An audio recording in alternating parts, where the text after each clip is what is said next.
ध्वनि जब यह खुलासा करती है कि रंजीत सिर्फ एक पर्थ है और वह किसी और के इशारों पर फोन पर काम कर रहा था, तब सच्चाई का बोझ आखिरकार सब पर टूट पड़ता है। खतरा खत्म नहीं हुआ है, उसने बस अपना रूप बदल लिया है। रुद्र ध्वनि से कहता है कि वह थोड़ा आराम करे। ध्वनि के कमरे से बाहर जाते ही दीप्ति भी जाने की तैयारी करती है, लेकिन रुद्र उसे रोक लेता है। वह खिड़की की ओर मुंह करके खड़ा रहता है। शहर की रोशनी उसकी आंखों में झिलमिलाती है। कुछ पल की खामोशी के बाद रुद्र बोलता है।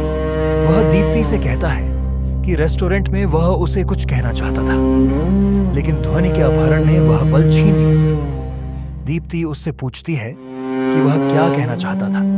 रुद्र उसकी ओर मुड़ता है, धीरे से उसका हाथ पकड़ता है और उसे थोड़ा पास खींच लेता है। दोनों आमने सामने खड़े हैं। कमरे में पूरी तरह सन्नाटा है। फिर रुद्र खामोशी तोड़ता है। वह दीप्ति से कहता है कि वह जानता है कि उसे उससे प्यार है। वह उसकी भावनाओं को समझता है और उनकी गौद्र करता है।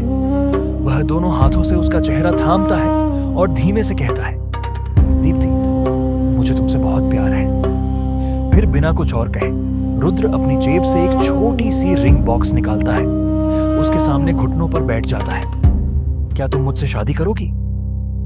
दीप्ति स्तब्ध रह जाती है। कुछ पल तक उसे यकीन ही नहीं होता कि यह सच है। फिर माहौल को हल्का करते हुए रुद्र मजाक में कहता है, जल्दी हाँ बोल दो, मेरे पैर दर्द करने लगे हैं। आंसुओं के बीच दीप्ति हंस पड़ती है। वह उसे खड़ा करती है और कहती है, मैं तुमसे शादी करना चाहती हूं। दीप्ति की आंखों से आंसू बहने लगते हैं। रुद्र उससे पूछता है कि वह क्यों रो रही है। वह जवाब देती है, कुछ नहीं, और फिर वह रुद्र को जोर से गले लगा लेती है, जैसे यह दुनिया का आखिरी पल हो।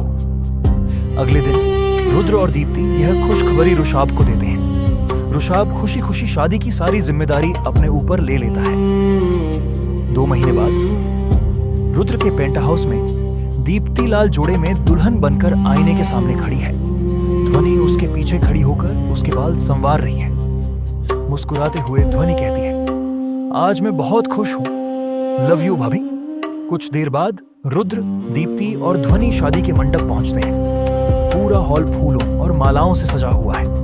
भारतीय रीति रिवाजों के साथ रुद्र और दीप्ति शादी कर लेते हैं। मेहमान एक एक करके नवविवाहित जोड़े को बधाई देने आते हैं। तभी हुडी पहने एक आदमी चुपचाप दीप्ति के पास आता है और उसे एक लिफाफा थमा देता है। दीप्ति उसका चेहरा देखने की कोशिश करती है, लेकिन वह भीड़ में गायब हो जाता है। दीप्ति एक तरफ जाकर लिफाफा खोलती है। उसका चेहरा बदल जाता है। वह सन्न रह जाती है। वह दौड़कर रुद्र के पास जाती है और लिफाफा उसे देती है। रुद्र उसे खोलता है। अंदर सिर्फ एक पंक्ति लिखी होती है, रुशाब ही असली गुनहगार है। रुद्र के चेहरे पर कोई भाव नहीं आता। वह धीरे से रुशाब की ओर देखता है। रुशाब भी उसकी ओर देखता है। रुशाब मुस्कुराता है। रुद्र भी मुस्कुरा देता है। फिर रुद्र दीप्ति के कान के पास झुककर धीमे से कहता है, खेल अब शुरू हुआ है। एपिसोड यहीं समाप्त होता है। वह हुडी वाला आदमी कौन था? उसने दीप्ति को वह लिफाफा क्यों दिया? क्या वह सच था या एक और चाल? कई सवाल, लेकिन कोई जवाब नहीं। सीजन 2 का अंतिम एपिसोड प्यार, विश्वासघात और एक सिहरन पैदा करने वाले खुलासे के साथ समाप्त होता है, जो एक परफेक्ट अंत लगता है।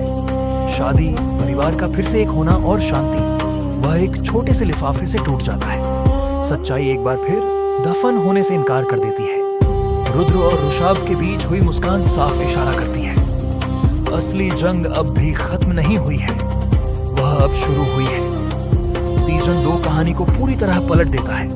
रोह 2 और यह साबित करता है कि रुद्र की दुनिया में खुशी के साथ भी साया चलता है और भरोसा सबसे खतरनाक जुआ है।